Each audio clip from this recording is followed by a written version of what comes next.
자, 오늘 말씀은 역대하 14장 1절서부터 15절까지 말씀입니다. 14장 1절서부터 15절까지 말씀입니다. 1절서부터 교독하겠습니다.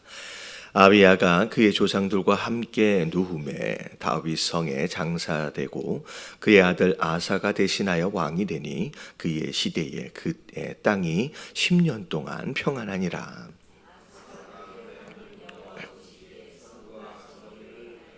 이방 제단과 산당을 없애고 주상을 깨트리며 아세라상을 찍고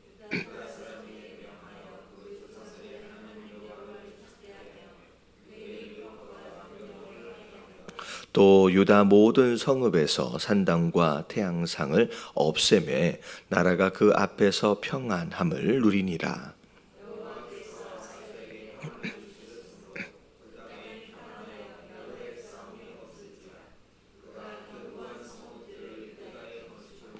아사가 일찍이 유다 사람에게 이르되 우리가 우리 하나님 여호와를 찾았으므로 이 땅이 아직 우리 앞에 있나니 우리가 이 성읍들을 건축하고 그 주위에 성곽과 망대와 문과 빗장을 만들자. 우리가 주를 찾았으므로 주께서 우리 사방에 평안을 주셨느니라 하고 이에 그들이 성읍을 형통하게 건축하였더라.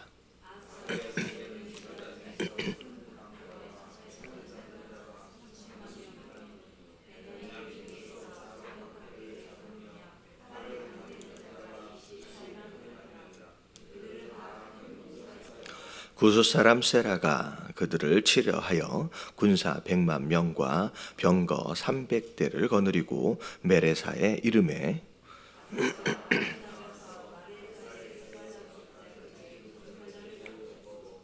아사가 그의 하나님 여호와께 부르짖어 이르되 여호와여 힘이 강한 자와 약한 자 사이에는 주밖에 도와줄 이가 없사오니 우리 하나님 여호와여 우리를 도우소서. 우리가 주를 의지하오며 주의 이름을 의탁하옵고 이 많은 무리를 치러 왔나이다.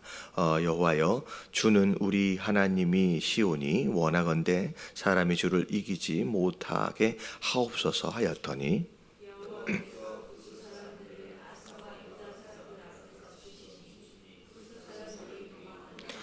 아사와 그와 함께한 백성이 구스 사람들을 추격하여 그랄까지 이르매 이에 구스 사람들이 엎드려지고 살아남은 자가 없었으니 이는 여호와 앞에서와 그의 군대 앞에서 패망하였음이니라.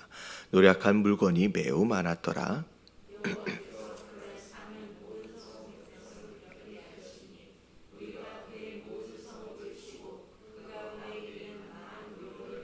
함께 봉독합니다. 또 짐승 지키는 천막을 치고 양과 낙타를 많이 이끌고 예루살렘으로 돌아왔더라. 아멘. 자, 아비야가 이제 죽고 그의 아들 이제 아사가 대신해서 왕이 됩니다. 열왕기 상의 내용하고 이 역대하의 내용이 이 이제 스토리가 이제 같이 가고 있어요. 특별히 열왕기 상에 보면 아비야가 아비얌으로 번역이 되어져 있습니다. 그래서 이 사람 이름이 한국말로 번역이 될 때는 이게 조금씩 달라요. 그래서 역대하는 아비야라고 되어 있고요.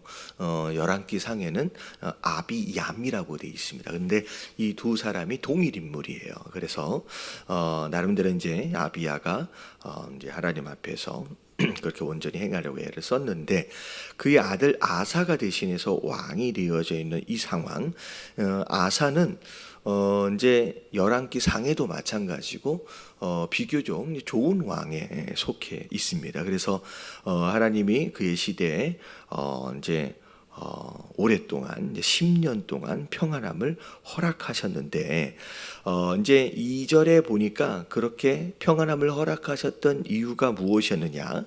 아사가 그의 하나님 여호와 보시기에 선과 정의를 행하였다라고 나와 있어요. 특별히 열왕기 상에 가서 보면 아사가 어떤 왕인지에 대해서 몇 가지로 좀 설명하고 있는 내용들 가운데 하나가 뭐냐면 이제 이 아사 또한 다윗처럼 하나님 앞에서 정직하게 행하였다라고 다윗을 비교해 가시면서 이 아사에 대해서 칭찬하고 있는 내용들이 나옵니다. 하나님 앞에서 온전하게 살려고 애를 썼을 뿐만이 아니라 하나님께 드려질 어떤 예물들을 특별하게 이제 성별해 가지고 하나님 앞에 그렇게 예물 드리는 것에 대해서 아까워하지 않았던 그런 모습. 특별히 이 아사라고 하는 사람은 또 무엇으로 유명하냐면 아마 뒤에 나중에 좀 스토리가 나올 것 같아요. 본인의 이제 어머니, 친어머니예요. 왕의 어머니가 황후가 되나요? 그렇게 부르나요? 잘 모르겠어요. 황후가 되나? 어쨌든 왕의 어머니인데 본인의 어머니가 우상을 섬겼어요. 우상을. 근데 그것에 대하여 이 아사가 경고했는데 이게 안 되니까 이 황후를 폐위시켜 버립니다. 그러니까 이제 어떻게 보면 육신적인 혈육적인 관계잖아요. 더군다나 어머니였음에도 불구하고 하나님보다 더 사랑하진 않았죠. 그래서 어떻게 보면 이런 모습으로 인하여 하나님께서 특별히 아사를 축복하시는 내용들이 나옵니다. 자, 그래서 2절에 보니까 선과 정의를 행하였다라고 나오는 가운데, 자, 이제 3절과 4절에 보니까 이제 이스라엘 땅 안에 자꾸 세워지고 있는 이 산당들과 우상에 대한 주상들을 깨트리는 작업들을 많이 하게 됩니다. 이제 수시로 생기는 것 같아요. 그러니까 우리가 이 내용을 어떻게 좀 정리를 하시면 되냐면, 우리가 하나님 앞에서 선과 정의를 행한다라고 하는 것에 있어서 가장 중요한 첫 번째 우리의 삶의 모습은 뭐냐면, 우리의 삶에 뭘 깨트리는 거예요? 우상을 깨트리는 거예요. 근데 이 우상은 조금만 방심하면 어느덧 하나씩 다 세워져 있어요. 이게 어떻게 보면 지금 아비암도 나름대로 이제 선한 왕이었어요. 뭐 부족한 점도 있긴 있었지만, 근데 그럼에도 불구하고 이게 조금만 방심하면 벌써 아세라상이 세워져 있고요. 벌써 우상의 주상들과 산당들이 세워져 있다는 거죠. 그래서 하나님 앞에 어떻게 보면 선과 정의로 살았다라고 하는 것은 뭐냐면, 끊임없이 우리 안에서 자꾸 세워져 가는 이 우상들을 계속적으로 쉬지 않고 깨트려 갈 줄 아는 삶의 모습이 어찌 보면 선과 정의를 행하는 모습이 있어서 굉장히 중요한 모습입니다.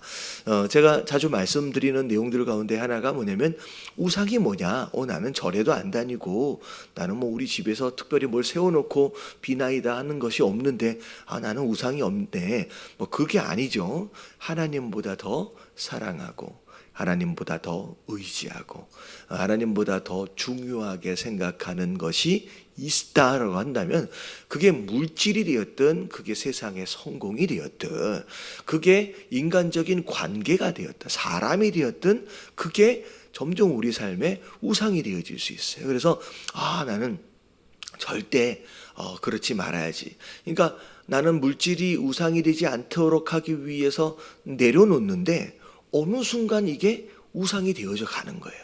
그러면 또 내려놓고 또 내려놓고 이런 작업들이 우리 안에 많이 필요하고요. 근데 오늘날 많은 부모님들의 또 뭐 모습들 가운데 하나가 뭐냐면, 우리의 자녀들이 또 우리의 우상이 되어져 갑니다. 그 예전에도 사실 한국 민족들은 뭐 자유로울 수는 없을 것 같아요. 자녀 교육에 대해서 특별한 이제 열정들이 있기 때문에. 근데 예전에는 아이들을 서너 명씩 이렇게 많이 낳았었거든요. 뭐 심지어 이제 조금 연대가 있으신 분들은 우리 형제가 7입니다, 8입니다. 도대체 7, 8을 어떻게 키우셨나 모르겠어요. 지금 저는 뭐 한둘 키우는 것도 만만치 않은데, 근데 이제는 이 시대 자체가 하나 아니면 둘이에요. 그나마 지금 한강 신도시에 셋 이제 애들이 있는 데가 좀 있더라고요. 근데 이 하나 아니면 둘이 되다 보니까 부모 마음 가운데 얘가 뭐 어느덧 우상이 되어져 가는 거죠. 그래서 우상, 내가 하나님보다 더 중요하게 생각하는 것들이 생겨지면서 우리가 이것들이 우상이 되어지지 않도록을 위한 노력들이 내가 예전에 내려놨으니까가 아니에요. 계속 세워지고 있다는 거죠. 그래서 이것들을 찍어버리고 깨트려야 하는 것이 우리의 선과 정의의 삶의 모습이라는 거죠. 그래서 첫 번째 우리가 열심히 기도해야 될 내용들이 뭐냐? 나는 예전에 깨트렸어. 나는 상관이 없어. 이게 아니에요. 제가 계속 말씀드리는 것처럼 방심하는 순간 그냥 불쑥 하나가 세워져 있어요. 그러니까 하나님 오늘 내 안에 또 다르게 세워져 가고 있는 우상들이 어디에 있는지 하나님 찾게 하여 주시옵시고, 어찌 보면 매일매일 이 우상들을 깨트리고 찍어버릴 줄 아는 그런 마음들이 되게 해달라고 우리가 기도해야 될 줄로 믿습니다. 그리고 선과 정의를 행하는 것, 첫 번째, 잘못된 것들을 깨트리고 무너뜨림과 동시에 또 뭘 세워야 돼요? 자, 4절에 보니까 유다 사람들에게 명하여 그 조상들의 하나님 여호와를 찾게 하며 그의 율법과 명령을 행하게 하였다라고 하는 거. 이제 두 번째가 뭐냐면 잘못된 것들은 무너뜨리고, 그리고 우리 안에 하나님의 말씀이 세워지도록 하는 그런 노력들이 우리 안에 있어야 합니다. 그게 선과 정의를 행하는 삶의 모습이죠. 자, 그랬을 때 5절에 보니까 태양상을 없애매, 이게 우상에 대한 내용이죠. 자, 그렇게 선과 정의를 행했더니 나라가 그 앞에서 뭐를 누렸다? 평안함을 누렸습니다. 그러니까 우리의 삶에 평안함을 누리길 원한다라고 한다면 우상들이 깨어지고 우상들이 무너지고 우리 안에 말씀이 기준으로 세워지는 삶, 이게 우리가 평안을 누릴 수 있는 어떤 삶의 비결이 되겠죠. 심지어 아사가 7절에 뭐라고까지 이야기하느냐? 하나님이 주신 이 약속의 땅에서 우리가 아직도 살 수 있는 비결, 그리고 이 안에서 평안함을 우리가 누리고 있는 비결은 뭐냐면 우리가 지속적으로 하나님을 했기 때문이다? 하나님을 찾았기 때문이다 라고 아사가 백성들에게 이게 고백을 하는 거죠. 그래서 우리 안에서의 평안은 우리 주변에 아무런 문제가 없을 때 누려지는 것이기보다는 우상들이 무너지고 말씀이 우리의 삶의 기준으로 세워지는 가운데 끊임없이 하나님을 찾는 이런 노력들이 우리 안에 평안을 준다는 거죠. 그래서 이게 이제 굉장히 중요한데, 평안을 누린다라고 하는 이 표현에 반대되어지는 말이 불안하고 근심과 염려하는 어떤 그런 모습이 평안의 반대말이잖아요. 근데 이 근심하고 염려한다라고 하는 이 표현이 원어적인 표현으로 볼 때는 어떤 표현이냐면은 우리의 마음이 두 갈래 세 갈래로 나누어져 있다라고 하는 것으로 원어적 표현이 있어요. 그러니까 근심과 걱정이 마음이 나누어져 있다라고 하는 표현으로 쓰여진 겁니다. 근데 이런 거죠. 우리의 마음이 나누어지면 그때 우리 삶 가운데 근심과 걱정이 시작되는 거예요. 그러니까 우리의 마음이 나누어지지 않았다, 어떻게 보면 한 마음이다, 온전하다라고 하는 것은 우리가 누구만 바라보는 거예요? 하나님만 바라보면 평안해요.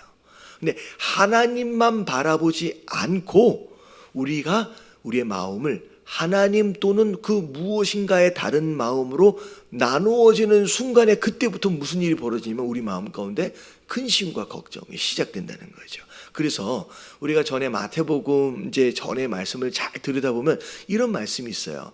한 사람이 두 주인을 섬길 수 있어요, 없어요? 없다고 말씀하시면서 하나님 뭐라고 말씀하시냐면 하나님, 재물과 하나님을 겸하여 섬길 수 없다라고. 그래서 전적으로 우리의 마음을 세상 것들에 두지 말고 자꾸 두 갈래 세 갈래 나누어 두지 말고 전심을 하나님 앞에 드려라는 거예요. 하나님만 바라보라는 거예요. 하나님만 주인으로 섬기라는 거예요.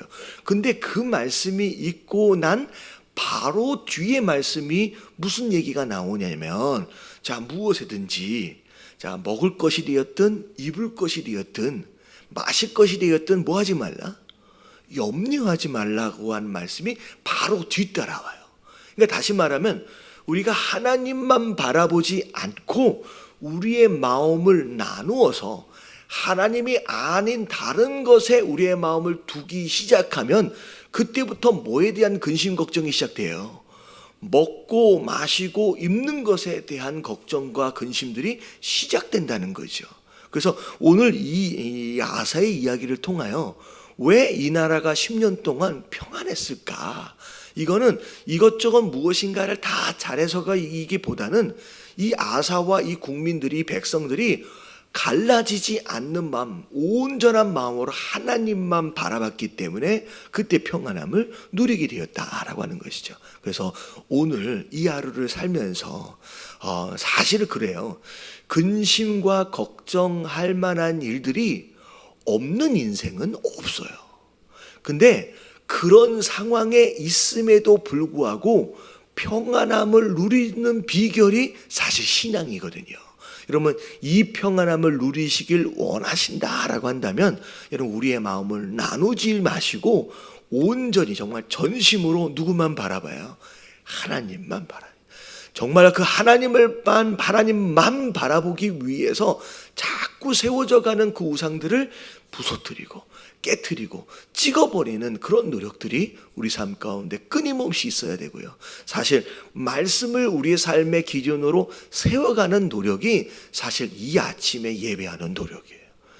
사실은 집에서도 뭐 충분히 기도하고 할 수 있어요. 근데 그럼에도 불구하고 예배당을 찾아와서 그래도 말씀 한 구절이라도 더 읽어보고 더 들으려고 하는 것이 무엇이냐? 사실 이게 이 하루를 살면서 내가 이 하루를 정말 평안하게 살아낼 수 있는 능력이 어디로부터 오기 때문에, 말씀으로부터 오기 때문에 사실 우리가 이런 노력들을 하고 있는 거죠. 그래서 이런 평안은 그것을 통하여 누리게 된다라고 첫 번째 우리가 기억하시면 좋을 것 같습니다.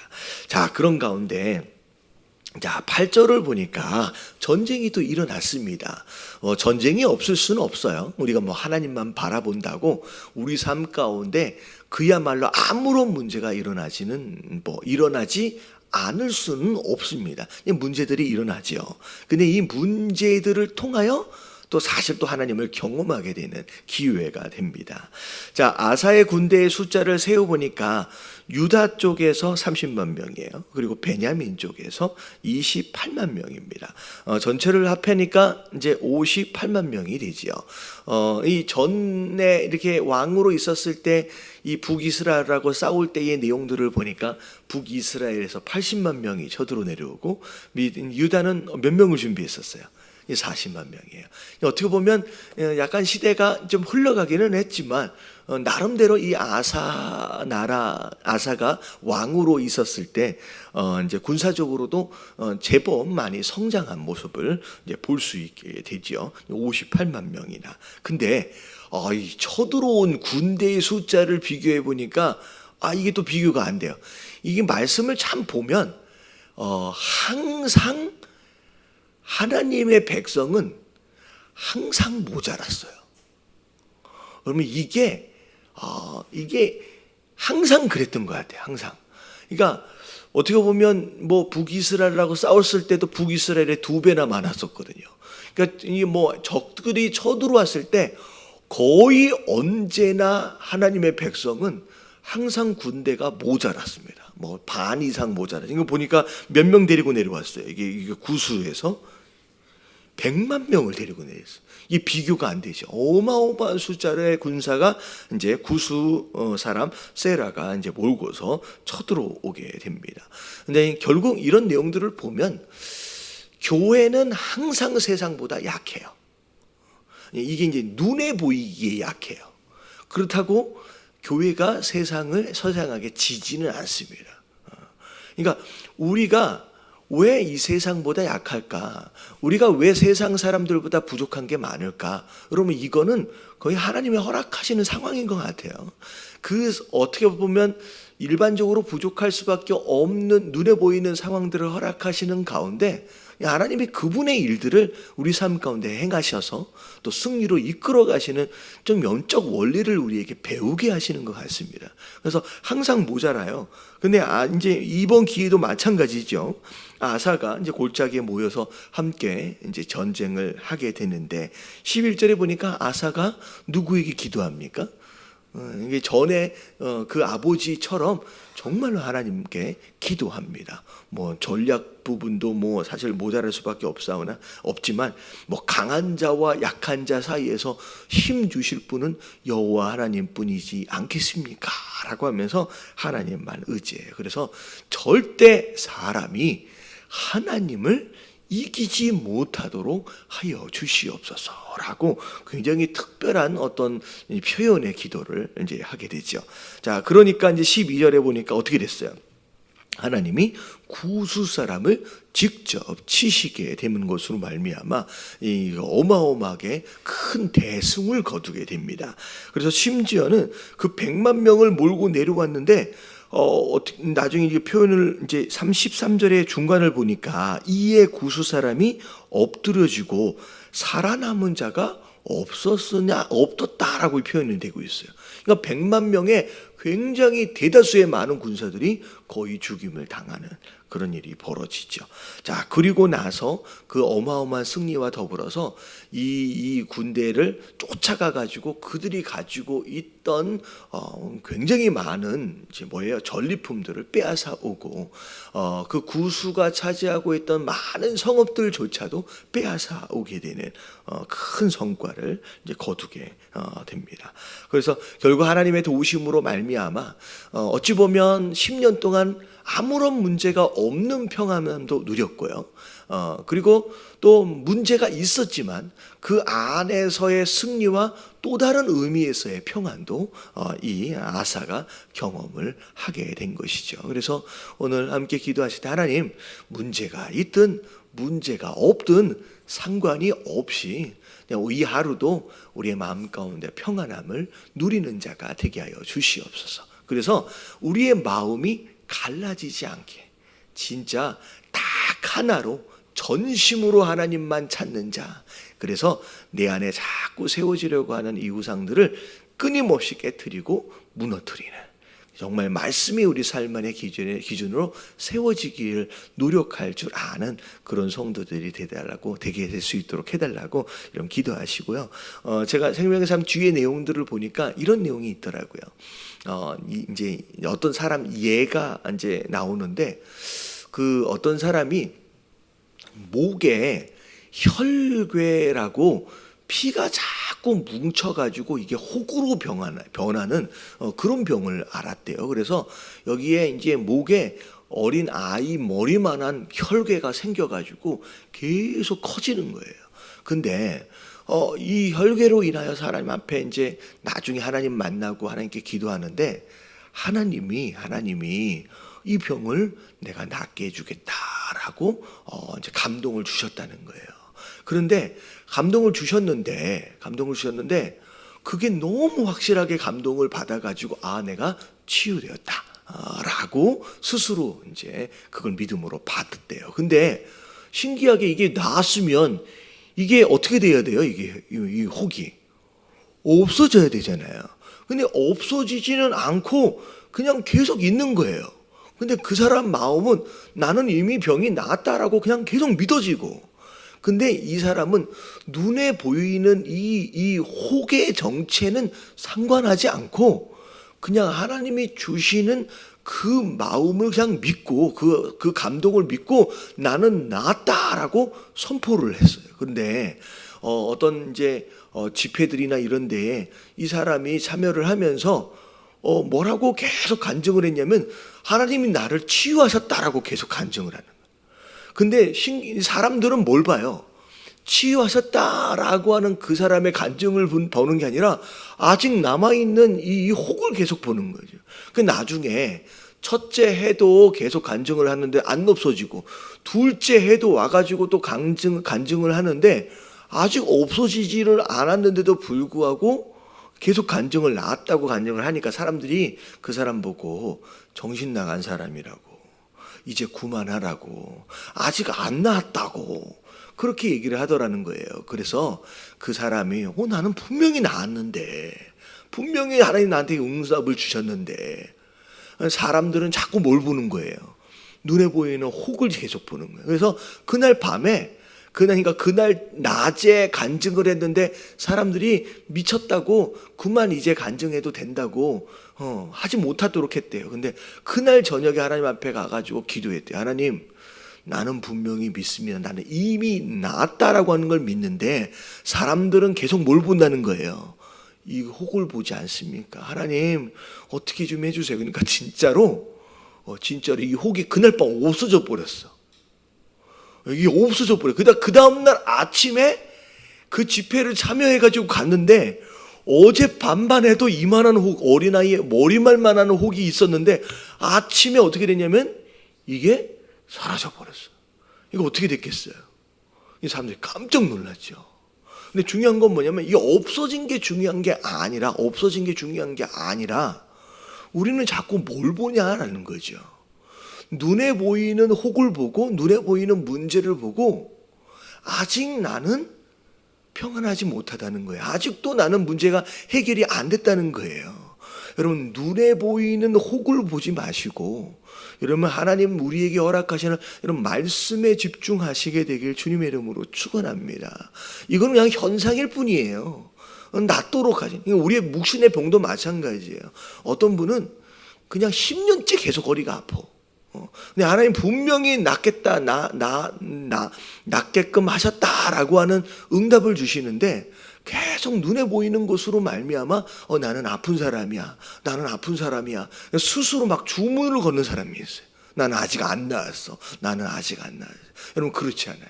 눈에 보이는 것으로 여러분 믿지 마시고, 이런 하나님의 말씀과 하나님 주시는 감동을 따라 그것을 믿고 여러분 선포하시며 여러분 믿음의 삶을 살아보시는 저와 여러분들 되시길 주님의 이름으로 축원합니다. 그래서 하나님, 오늘도 믿음으로 승리할 수 있게끔, 그래서 평안함 달라고 우리 다 같이 주님 한번 부르짖고 통성으로 기도하며 오늘 하루 시작하도록 하겠습니다. 시작.